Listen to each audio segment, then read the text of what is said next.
What's up guys? Welcome back again sa ating YouTube channel.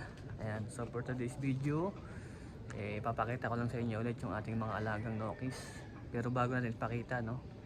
Tignan muna natin yung weather. Ayan.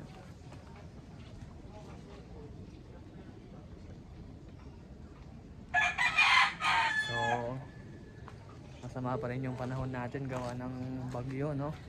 So, sunod-sunod yung bagyo na pumapasok. So, ito nga pala si Wilson. Napakawalan natin si Wilson.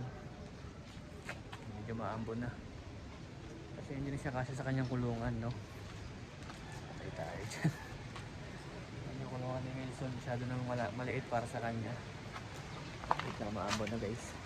So, pakita ko lang sa inyo yung mga alaga natin manok. Yung dalawang inahin natin. Mga white leghorn. Malala. Palisayan natin tapos yung buyugin. So yun lang guys, don't forget to like and subscribe. Bye bye. Ayun na nga guys, biglang bumuhos yung malakas na ulan. Hindi natin natapos yung video natin. Pero ayun, don't forget to like and subscribe sa ating YouTube channel, no? Ito nga pala yung munti naming backyard. Ayan. Mga tanim. Yan lang. God bless.